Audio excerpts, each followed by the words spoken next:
Welcome to the FemiNinja Project. I am your host, Cheryl I Love, middle-aged ninja hiding in plain sight, dedicated to restoring human dignity one person at a time and helping you unleash your personal power.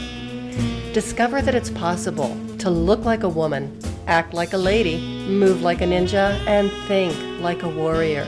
And remember, men are always welcome on the FemiNinja Project.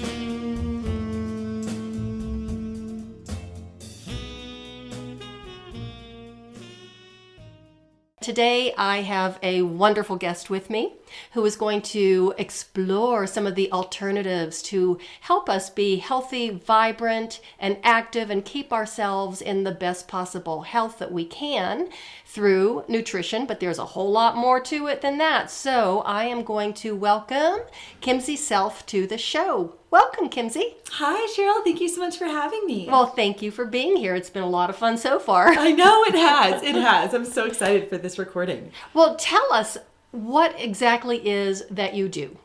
So I am it's taken me a while to land on a title that works, but the one that I've landed on is Nutrition and Functional Medicine Specialist. Okay. And that is because I help people. I work primarily with chronic conditions, but I also have people that are primarily in for prevention or health optimization.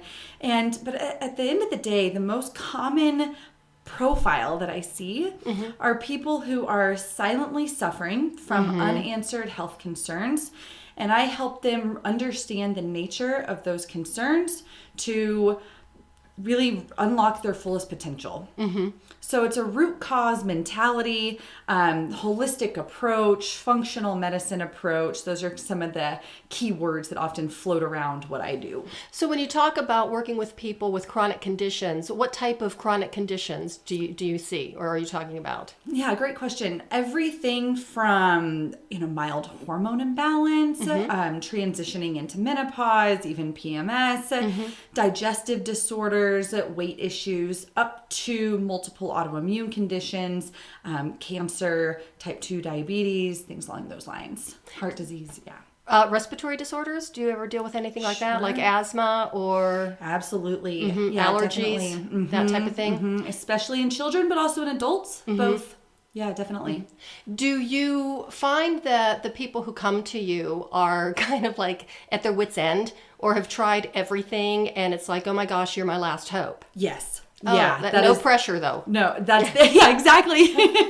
No, that's the best description. I've, to really describe my quote ideal client, because I've worked with different marketing agencies and they're like, oh, how, describe your client. And they're expecting demographics, right? Right. And I'm like, I can't really narrow it down to demographics. It's more of a state of mind. Absolutely. It's people that, like what you described, I've had enough. They've reached their wit's end, but they're really on the verge of giving up and accepting that this is just how it's going to be. Because oftentimes that's what they've been told, right? Is try this pill, try that, try this.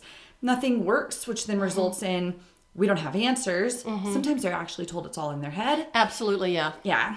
And then they end up, they're like, well, let me try an alternative route, a holistic route. And then they come on my doorstep. And it's interesting that you say about, trying this pill or that pill. And oftentimes what happens is the medication then has side effects. So it's like, oh, okay, you have this side effect. We'll give you this pill for the side effect. And all of a sudden you're on like 10 or 12 different medications and you feel like a chemistry set. Totally. Absolutely. Yeah. It's outrageous. And your body, I think, well, I know, our bodies have an incredible capacity to heal itself given the right environment. And when we confuse our body and our body chemistry with all of those medications, and I'm not knocking all medications, some are necessary, and Absolutely. To get you through a rough patch or whatever. Yeah. But if it's just being handed out willy-nilly and you're really confusing your body and jeopardizing and compromising its ability to heal. Exactly. That's exactly it. I mean, medications have a time and a place, and especially when they're used the way that they were designed to be used, which is okay, let's calm things down while we're figuring out the underlying cause, that's fine. You know, that's helpful. The problem comes in when they are prescribed with no intention of figuring out the reason for the concerns, and they're prescribed indefinitely. Yeah, you know, and with no end in sight. Exactly. Yeah. Take hypertension. I mean, high blood pressure. I can't count the number of people that are put on hypertensive medications with no consulting on, you know, what is your stress? What does your diet look like? How's your sleep? But, you know, things along those lines. So it's just take this and you'll be on it for the rest of your life. When blood pressure is such an immediate cause and effect to something, you know, you can easily start pinpointing what the underlying issues are and then help the person, you know, address it naturally. Exactly. And like you said, what are your stress levels? What are you eating? And it's not to explore that in a judgmental way, as we were talking about even before we were recording, about somebody standing over you and lecturing you and talking down to you, but it's more of a way of educating yourself to listen to the signals that your body is sending you. When you eat something that really, you know, maybe you feel sluggish or uncomfortable afterwards, well, that's probably a really good sign that maybe you shouldn't be eating that. Exactly. Yeah. A lot of what I do is, especially over the long run, because I work with clients for a period of time, you know, a fair period of time, with the intention of helping them essentially become their own doctor. So they can, because a lot of people, especially when conditions have been going on for a long time, humans are adaptive creatures by nature.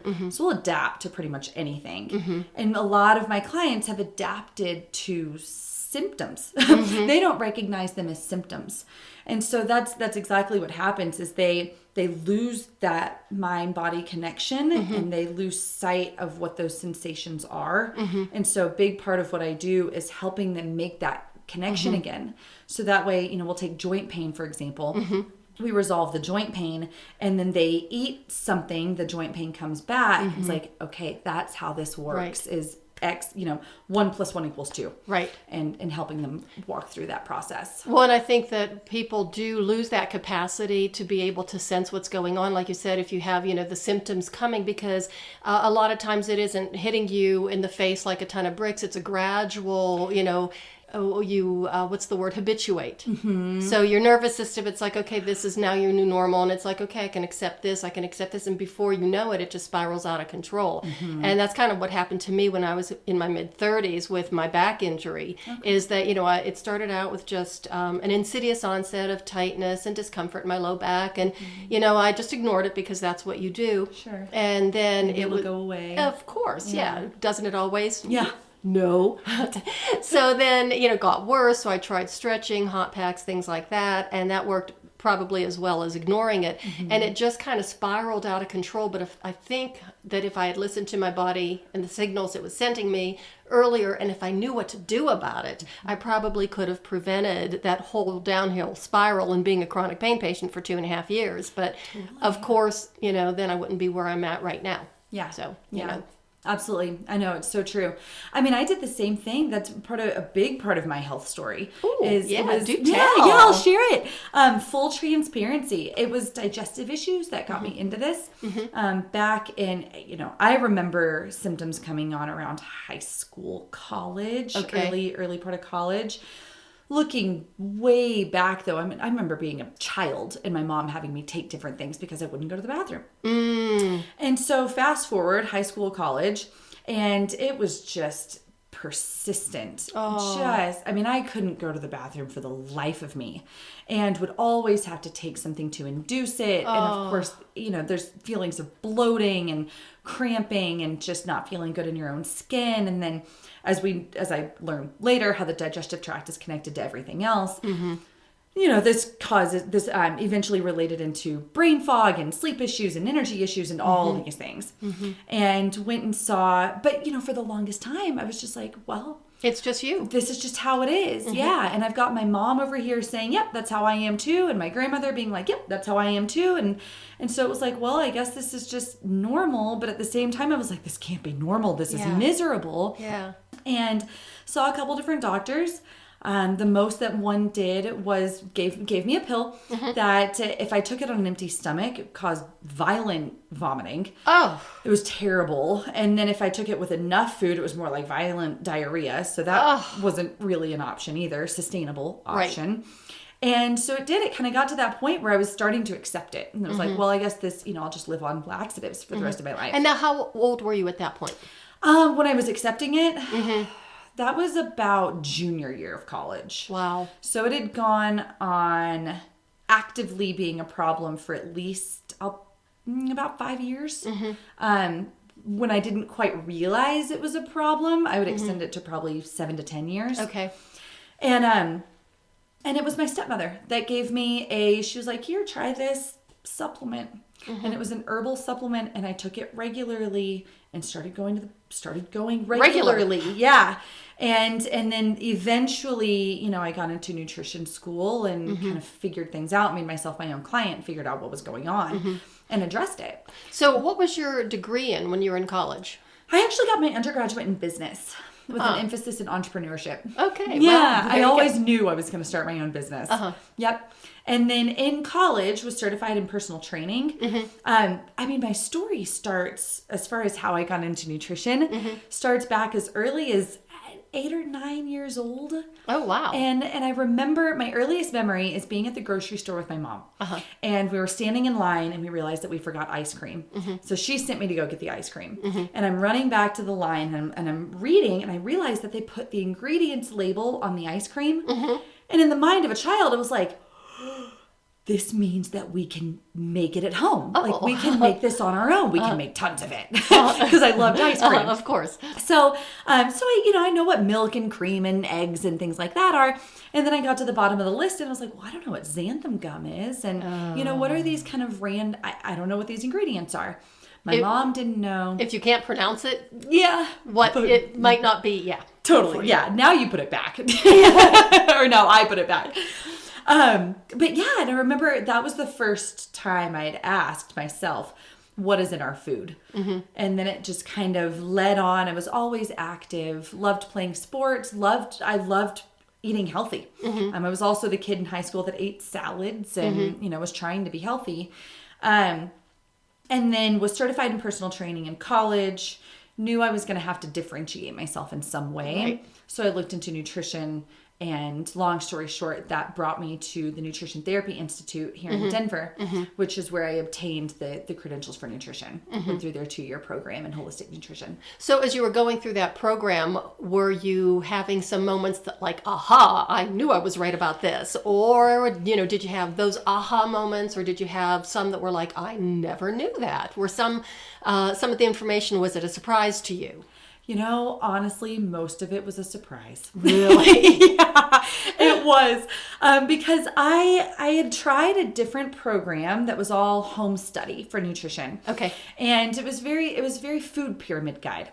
That was the only thing that I ever knew. And so, the bottom of the food pyramid is whole grains. And so that was what I was acting on. And then I went to what got me down this holistic nutrition path was attending a presentation by a lady I actually ended up interning with. And she, within the first 10 minutes of the presentation, basically turned everything I knew upside down. Quite literally turning the food pyramid upside down, which is how we understand it now.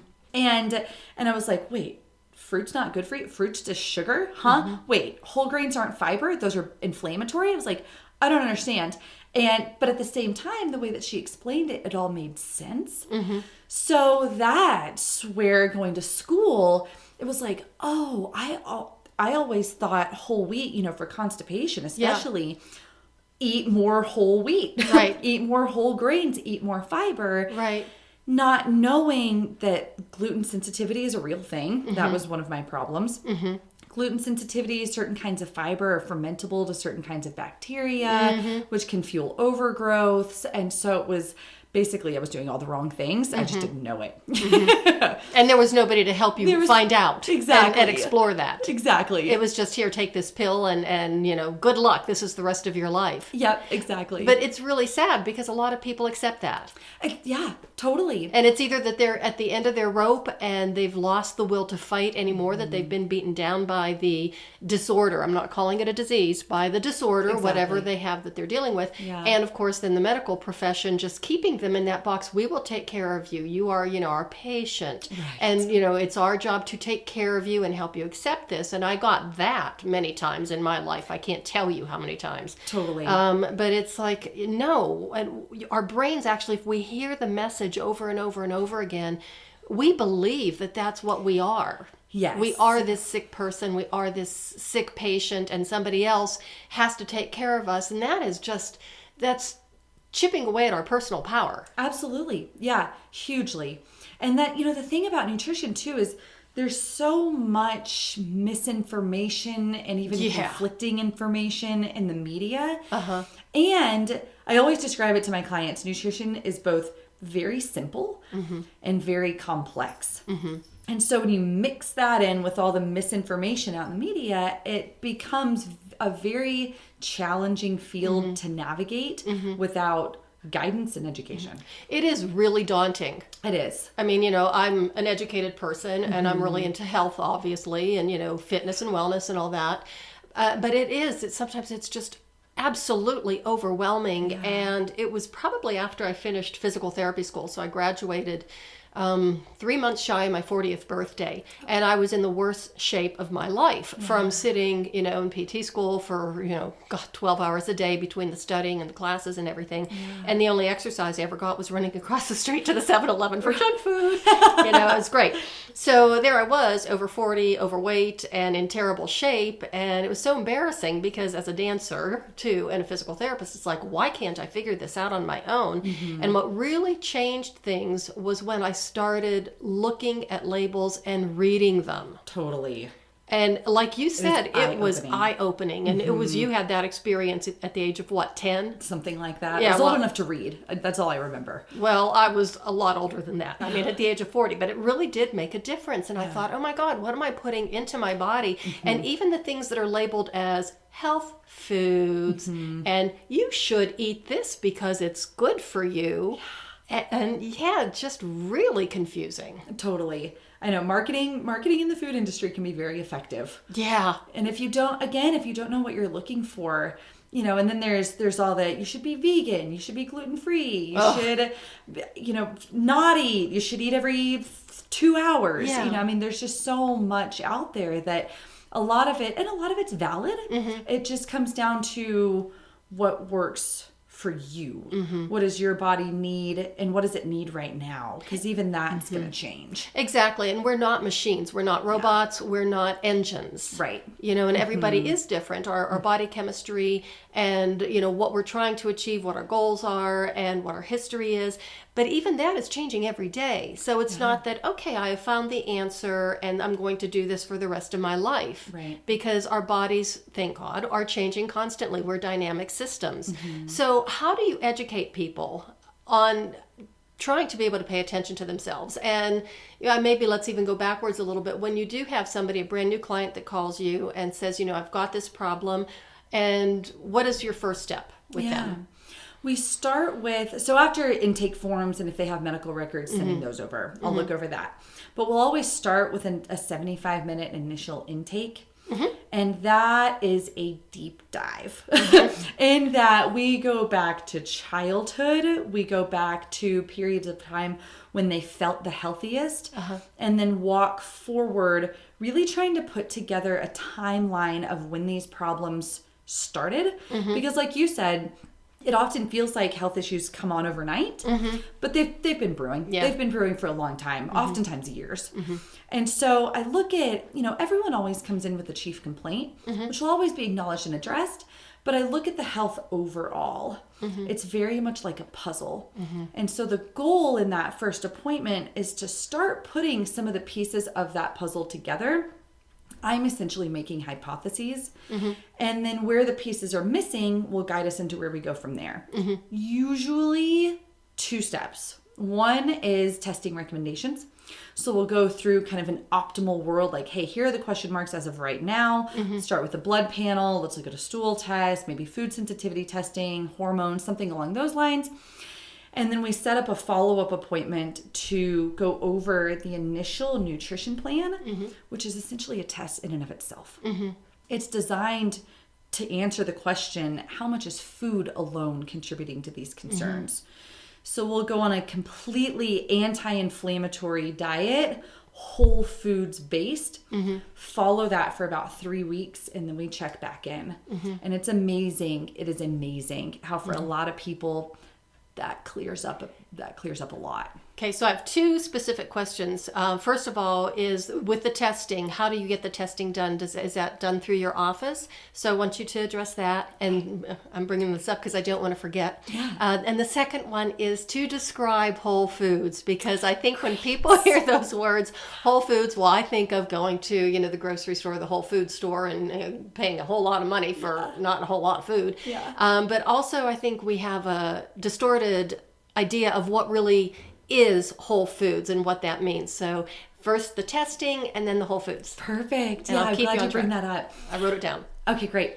So testing, it depends on the person, but usually if they have insurance, we'll try to work with their primary care physician as much as possible. How does that work out? Yeah. Are they? It's hit or miss. I'm just sitting there going, oh. I know. I could imagine some of the, let's just say in a nice way, resistance that you might encounter. Totally. Yeah.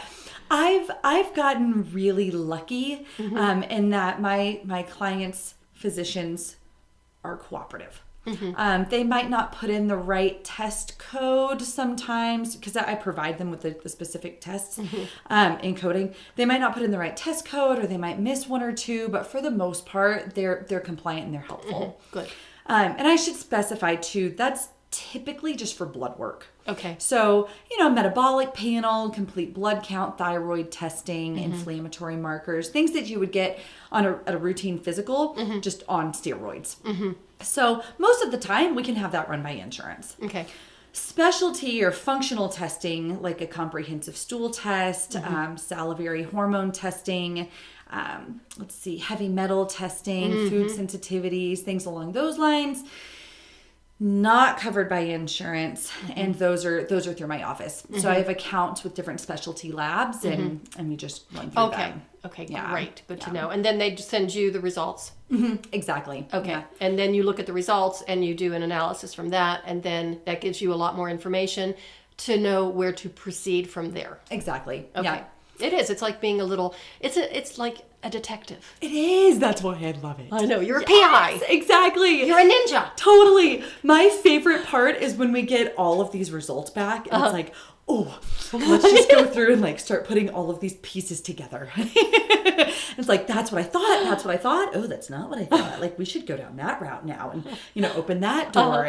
And How it's fun. It is so much fun. Yeah. I'm sure, I don't know, do your clients get as excited about it as you do? Not so much. I learned pretty quickly, pretty early on, because I would, earlier in my career, I would geek out and just go into depth with these appointments. This marker means this, and that ties to this, and this means this, and that's why you feel like this. And their eyes would glaze over. And so a bit of drool coming out of their mouth. Exactly. So now I'm like, this shows inflammation. This shows this. And here we are. So you keep your geekiness to yourself. I keep my geekiness, yeah. But you still do enjoy it. I do. Yeah. I do. And some clients love the geekiness too, and I'll go into it with them if they like that. But yeah. Okay. And I should say too, because my practice is virtual, with those specialty kits, everything is done remotely. So with any of these tests, I just have it drop shipped to their house. They either collect the sample at their house, depending on what kind of test it is, or I tell them which lab to take it to that's within their area. They take it there, send off the sample, we get the results, we meet online. It's very convenient in that sense. Excellent. So you don't have an office, you actually work from home. I work from home. So you have a little girl cave like I do. I do. Exactly. Yep, exactly. Created a little office and people, it's always funny. The first appointment's a little... people log in. Nervous They're too. nervous, and they, am I doing this right? And the camera pulls up, and we meet, and they're like, "Oh, I got it. okay, we're here. And then everything from that point forward, they love it. They don't have to trek across town and sit in traffic and, stress out. They often sit and join me in their, I had one woman join an appointment in her robe. Yeah. Somebody else in sweatpants. They're Nice. comfortable. They're relaxed. Well, and that does really just contribute to stress when you're trying to set an appointment, get across town. The traffic is terrible. You have to put on makeup maybe just to leave the house so you don't scare little children. Yeah. All these things that you have to do. But if you can just log on and say, here we are, I mean, that is so convenient. And right there, once they meet you and get established, that's just like, oh, how convenient is this? Yeah, exactly. And easy. Mm-hmm. Yeah. They come home from work, they pull up their computer, and they're good. Excellent. Yeah. So then talk about the Whole Foods. What are Whole Foods? Yeah, Whole Foods. So, there's a couple different ways to describe this, but the easiest way would be two ways. One, it's either literally a whole food.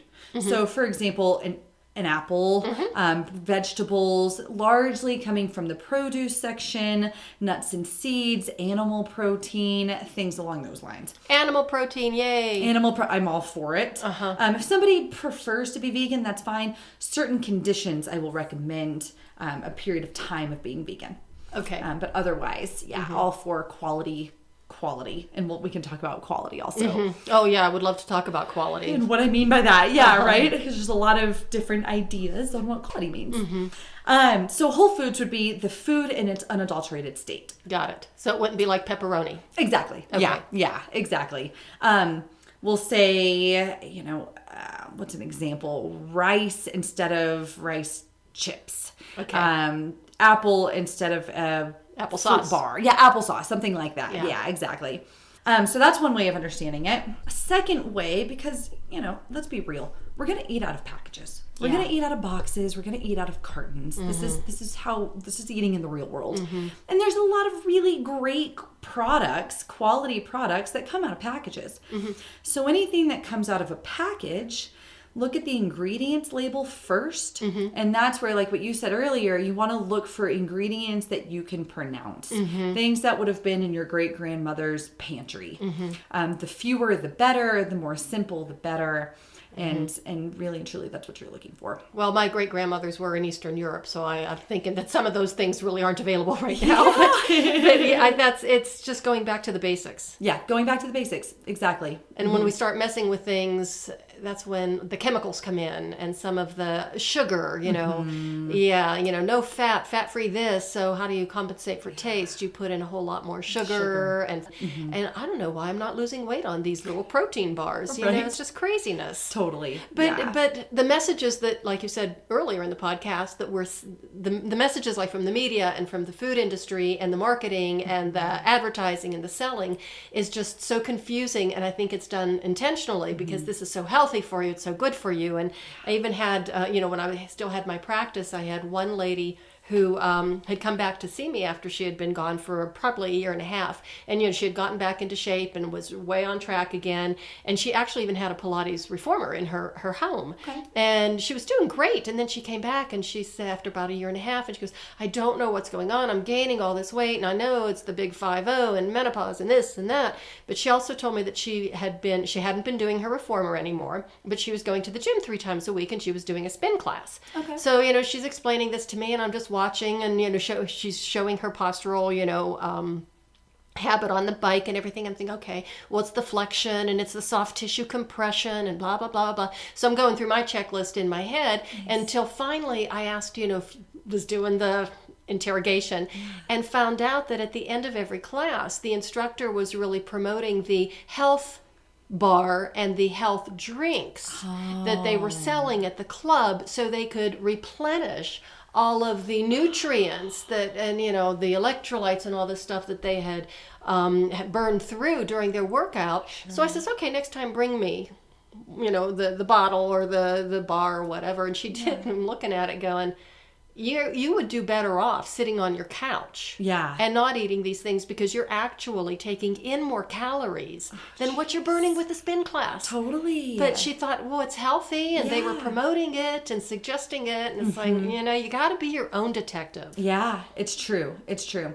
And knowing, like, having a black and white plan too helps a lot. Because in knowing what foods work for you. This is what goes back to that individualized approach. Because for some people, take dairy for example. Dairy is a perfect example.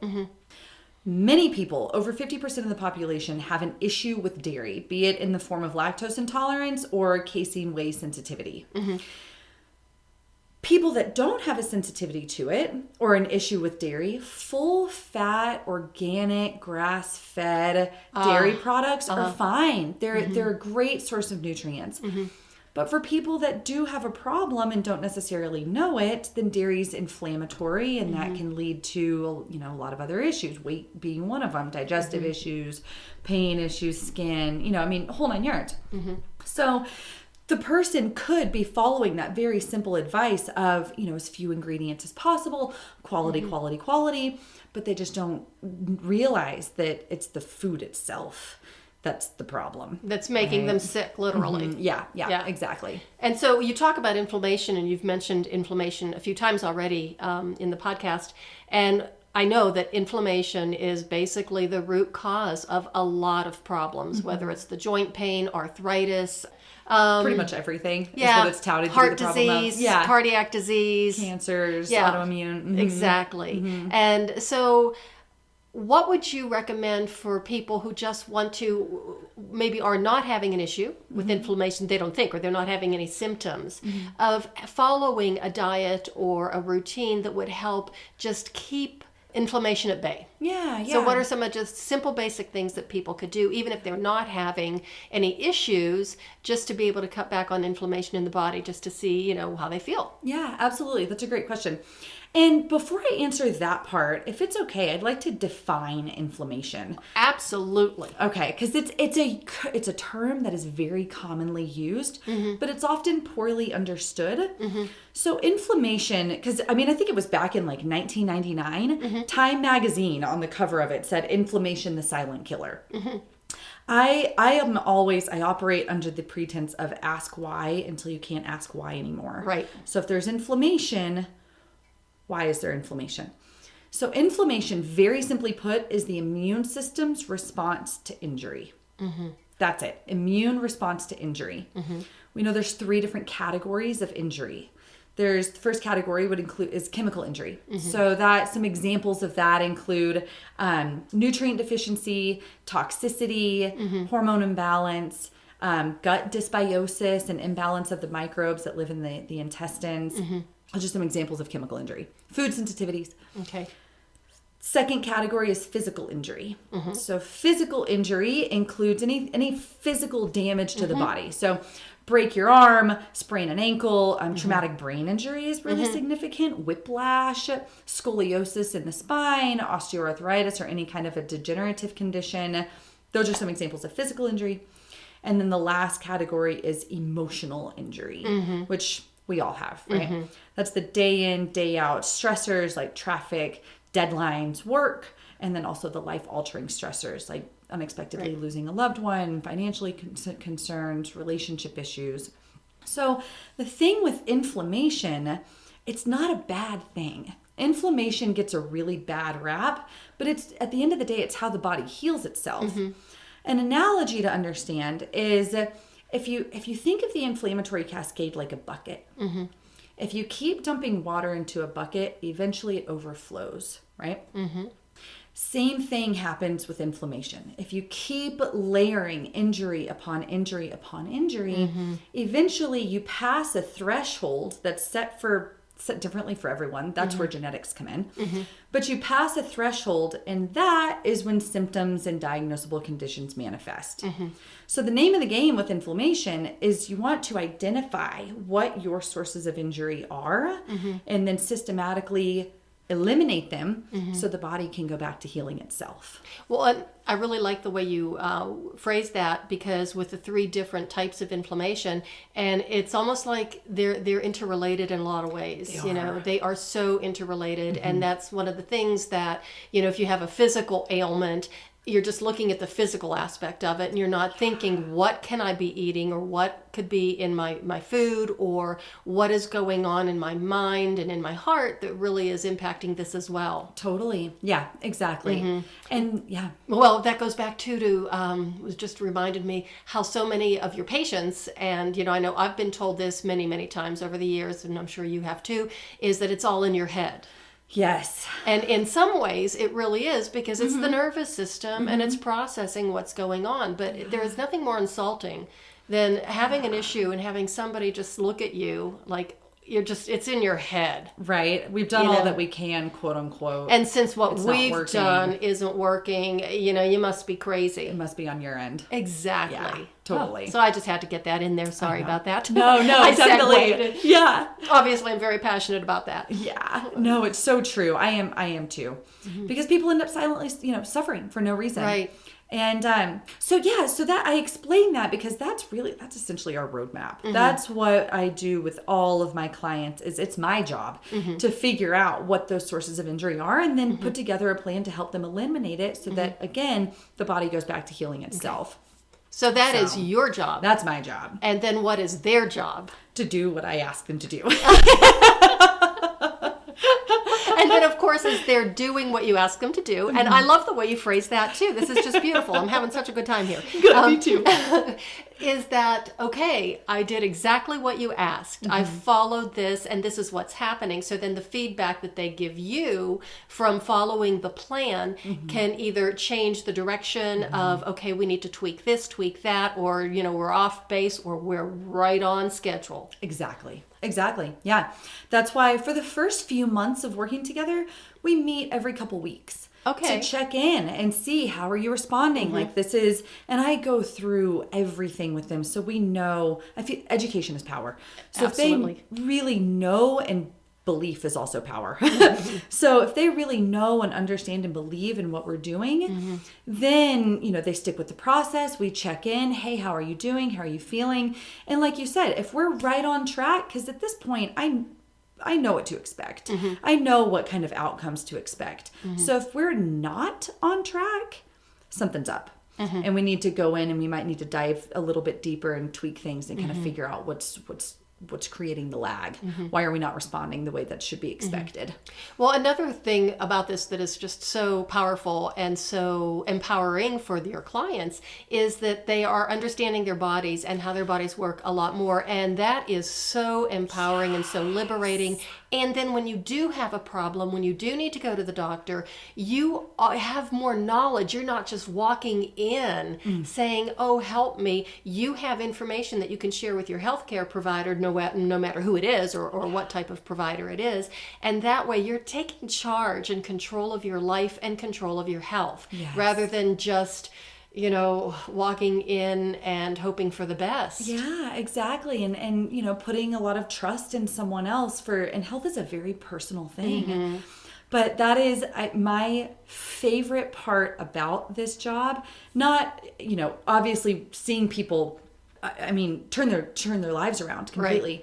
Right. But also is watching them make those connections and lean into their body again and embrace it. I'm going to get teary just talking about it. I have Kleenex. Because I just love it, and seeing that process of now I get it. Like I understand. That's well, here, have this. Thanks. But it's just so. When you're looking at these clients and you see them change like that, there's a part of me that says, what if they hadn't come to me, or what if, like even with me and some of my horrible experiences, if I had just accepted it, I wouldn't be sitting here talking to you right now. Totally. And the future that other people had determined for me. which was just devastating. And there were several times it knocked me flat out on my back until finally my fighting spirit came back. And it's like, I am not going to accept this. Yeah. But a lot of people do. And it's not often, but every now and again, I think back of what if I hadn't done that. Totally. Oh my God, it's just really overwhelming. It is. I had that thought the other day for myself because I was looking at the trajectory I was on, and through, running, testing, and uncovering what was actually driving it. Had that gone on for another 15 years, I would be in the pits. I mean, you want to talk about the dumps. It would have been awful. It would have been horrible. Terrible. I mean, and to be a prisoner of your own body, of your own body function, which is so easily changeable. Yeah. I mean, I had one woman who had horrible constipation the whole time I worked with her. And she would talk about, when they would go out to eat and the things they would eat and all the desserts and blah, blah, blah, blah, blah, and everything. And it's like, you might be able to turn this around if you did. And she would just look at me like I had just, grown 3 heads and was talking, some strange alien language. And she was a nurse. Yeah. But a retired nurse, her whole philosophy was, you don't feel good, you take a pill. You go to the doctor. And she was on so many medications, I think that was actually, messing her up even more. And just to segue in another former client that I had, and this I want to talk about when you mentioned, the protein, the animal proteins. This goes back to a conversation we were having before. But I had a former client, and she contacted me out of the blue. I hadn't seen her probably for 6 years. And so we're catching up on the phone. We decided to have lunch together, and she picked this restaurant, which unfortunately has gone out of business, and it was a vegan restaurant. And I'm thinking, oh God, what am I going to eat? Do I need to pack a hamburger and leave it in the car or something so I'd have something to eat? And she was talking about she and her husband they'd gone vegan. Okay. And for a couple of years, because apparently his PSA had really elevated, and by changing their diet and going strict vegan, his PSA levels came down. They both felt great. She looked fantastic. She was in her late 60s, looked absolutely radiant. Nice. And the food at the restaurant was absolutely great. Nice. And so I did segue into, cooking vegan. There was no way I was going full vegan because, my husband, number one, would just not do it either. Yeah. But I thought I would just balance, with a couple of vegan recipes. But before I did that, I did say to her, because she and her husband loved good food and they loved good wine. And I says, well, does this mean that you've given up wine? And she says, oh, for God's sake, no. Yeah. I started to laugh. I thought that was pretty funny. Totally. Yes. Yeah. But, just the impact of some of the foods that she was choosing. Yeah. And so I did play with some vegan cooking, and I did that for about 2 weeks. And in 2 weeks' time, my husband lost 9 pounds. Wow, nice. And he was looking good. He's got rosacea, and that had cleared up. And he was looking fantastic. And I was starting to lose weight too, because after cooking, I was so exhausted. I couldn't even eat because I was so tired. The kitchen was a mess. There was like food everywhere, every pot and pan and every ingredient. And at one point, my husband was looking at me and says, this looks like it's really labor intensive. And I'm like, yeah. And that was one of the main reasons why I pretty much stopped. Gotcha. But there were a few recipes that I found that were absolutely delicious. Nice. So talk about the benefits, the pros, the cons of, being an omnivore like I am versus a vegan or a vegetarian, and just address that, if you will. Sure. Yeah, absolutely. I'll address that, and then make sure to also come back to your previous question about inflammation. Ooh, and if it's not a main concern, if you don't have overt signs of inflammation, what are some kind of general nutrition tips? Okay, great. So with this, the pros, the cons of vegan or omnivore, when it comes to meat, I'll start there. When it comes to meat, 2 main things to kind of beware of. One is quality. Okay. Quality is huge. Okay. So all of these studies about meat, red meat causes colon cancer, red meat causes heart disease, meat's inflammatory, meat's, toxic to the environment even. You have to look at how the animal is raised. So not the cut of the meat, honestly, I don't really care, but how it was raised. So an animal, look at it from a human perspective. Right? If you've got 2 different people and one is eating a diet of genetically modified corn, soy, and wheat, they regularly take antibiotics and they are pumped with estrogen. What are you going to do? You're going to want to versus a person that takes no medications, lives, and this person over here is also really stressed. Okay. Probably from their diet. Yeah, right. From their diet, from their living conditions. Versus a person over here that eats a diet primarily of salads and leafy greens, takes no medications, and lives a very laid-back lifestyle out in the sun. Clearly, it's very easy to see that the health profile of both of these people is going to be dramatically different. Animals are no different. It's the exact same thing. So what I mean by that is animals, when I talk about quality, getting it as close to their natural living environment as possible. So grass-fed, grass-finished, cows in particular, that are, pork to some degree, you're not going to find that labeling as much. Okay. But red meat, so cows, grass-fed, grass-finished, free range, local as possible. The farmer up the road kind of thing, if ideally. If not, then you can find it, grass-fed, grass-finished. It'll say that on the labeling. Okay. Organic, start there. Same thing, chicken, pork, organic, free range, cage-free. Those are the kind of labels that you're looking for. Fish, wild caught. Then looking at quantity. So in our culture, meat tends to be the staple, right? If you have a plate, it's this 8-ounce piece of meat and like 3 pieces of broccoli and maybe a piece of, a baked potato.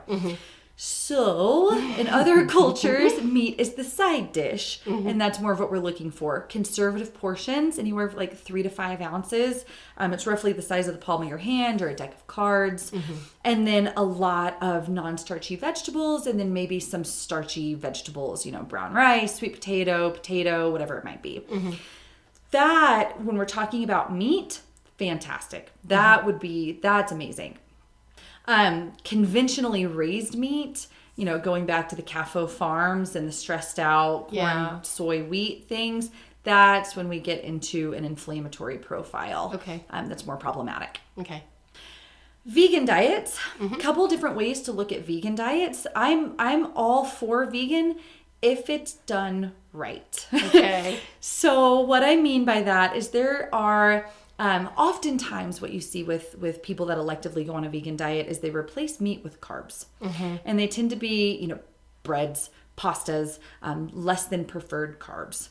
So that being one thing to watch out for is that with vegan, it's really just taking out the animal products and then replacing it with vegetables. So tons of non-starchy vegetables, even starchy vegetables, potatoes, sweet potatoes, carrots, beets, things along those lines. Some grains.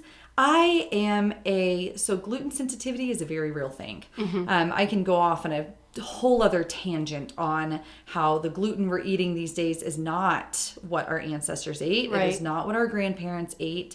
It is, by the way that it has been hybridized and processed, it is more immunoreactive, which is why the gluten sensitive rates are increasing. Okay, got it. So with that said, I usually advocate for gluten-free even on a vegan diet as well. Okay. So different grain choices would influence that or be influenced by that. And then legumes, nuts and seeds, things along those lines to replace maybe some moderately consumed fermented and organic soy, but not like soy milk, tofu blocks, soy all the time, everywhere. Right. So that would be more of a vegan approach, the quote, vegan done right. Right. Plant-based protein shakes, things along those lines. Okay. But vegan can have a very therapeutic aspect for different types of cancer in particular, and then some pain syndromes can also respond well to a vegan diet. Excellent. Cardiovascular disease too can sometimes respond well to a vegan diet. Okay, and then you wanted to go back for inflammation. There were a few more things you wanted to say about that. Yeah, perfect. So really and truly, everything that I just described would apply to somebody that's just trying to be proactive about their health at the end of the day. They don't have overt signs of inflammation or inflammatory conditions. Everything I just described would fit. The thing I would also lump into that would be intermittent fasting. Oh, really? Yeah. Intermittent fasting. And actually, one more thing would be talking about what to eat. From a food point of view, I would also advocate for organic, as much organic as possible. Okay. We're just trying to limit our toxic exposure. Right. Right. But yeah, intermittent fasting that's a general recommendation that applies to virtually everybody. There's a couple of, specific contraindications. When you say fasting, how long of a fast? And does that mean just water, absolutely no food? Because I get really woozy. Sure. I just get really goofy. Yeah, no, that's a great question. So intermittent fasting, what that involves is cycling through periods, like through feeding or eating periods, and periods of not eating. So what I mean by that is typically it's the most common schedule is an 8-16 schedule. So you fast for 16 hours, largely overnight while you sleep. Right. And then eat within an 8-hour window. Okay. So let's say somebody stops eating dinner at 7 o'clock at night. That means they wouldn't eat again until 11 o'clock the next morning. Oh, okay. Well, that's not too awful. Yeah.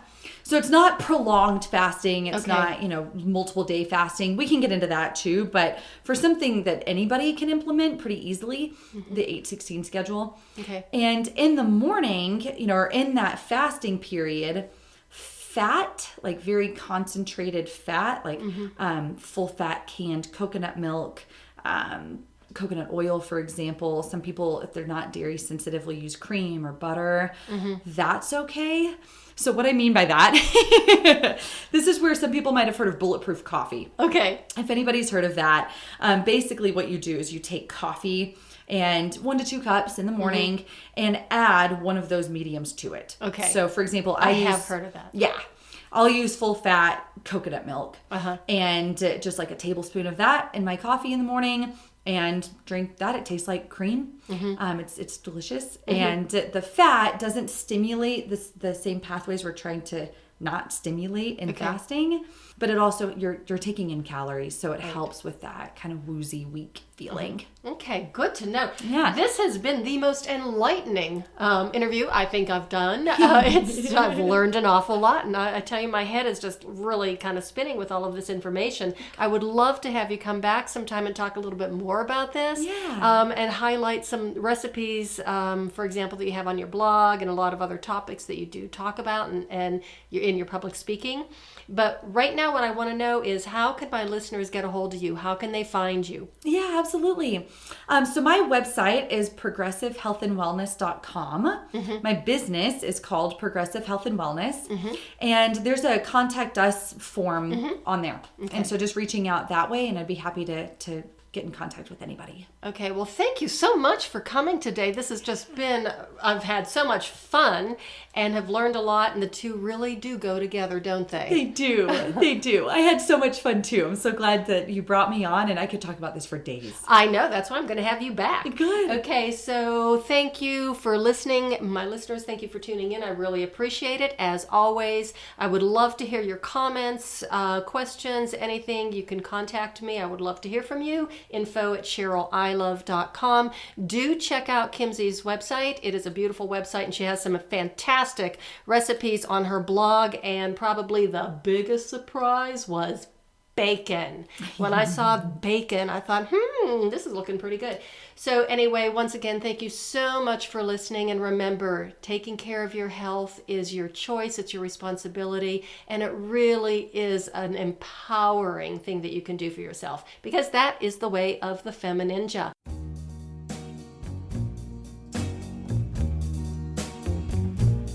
And that's a wrap on another episode of the FemiNinja Project. Thank you so much for listening, and remember, be safe, be strong, and until next time, bye now.